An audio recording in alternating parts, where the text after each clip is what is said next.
네, 국민의힘 지승재 의원입니다. 전략물자 관리원은 기술 포함한 수출 품목의 전략물자 여부를 판정하는 것 맞죠? 네, 맞습니다. 대량 파괴무기 기술 확산 방지와 미중 무역 분쟁으로 특정 국가를 대상으로 한 제재 수출 통제가 늘어나고 있는 상황입니다. 호트라 사장님께도 같이 묻겠습니다. 전략물자 코로나 바이러스 해당됩니까? 안 되죠?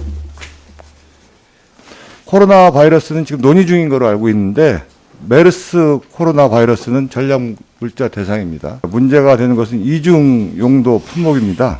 샴푸 원료인 트리에탄 오라민은 전략물자 판정 대상입니다. 수출할 때 주의가 상당히 필요합니다. 이제 무지에 의해서 수출일 경우에도 큰 피해를 볼 수 있거든요. 이게 7년 이하의 징역, 거래 금액의 5배를 벌금을 물릴 수 있거든요. 문제는 새로운 국제적 수출 통제와 규제가 늘어나는 데 있습니다. 앞서 메르스 코로나 바이러스 예를 들었듯이 무지에 의해서 예기치 않은 피해를 볼 수가 있거든요.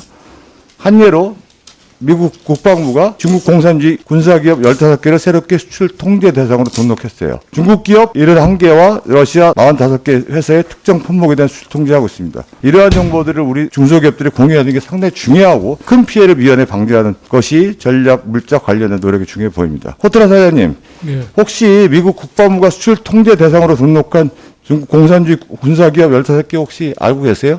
잘 모르겠습니다.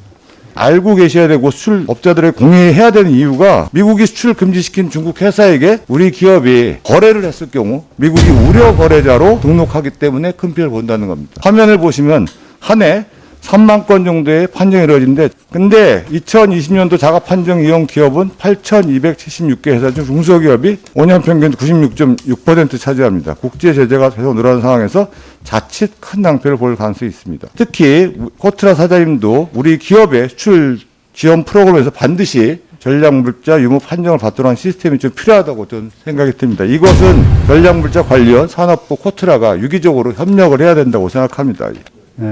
네, 전략물자 관련 원장입니다. 의원님께서 제기해 주신 최근 동향에 대한 우려에 대해서 아주 전적으로 공감합니다. 이런 외국 정보는 실제로 저희가 아무리 책만 봐서 독학을 한다고 알 수 있는 게 아니고 그 나라 기관들에 직접 가서 배워올 필요도 있는데 최근에 코로나 상황 때문에 좀 어려운 점이 있습니다. 저희도 그 말씀 주신 것처럼 그 전략물자 관리원하고 긴밀히 협의하도록 하겠습니다. 특히 저희가 강점을 갖고 있는 해외 무역관을 통해서 기관과의 공조 또 정보 파악 이런 데 저희 강점을 활용해서 지원을 하도록 하겠습니다.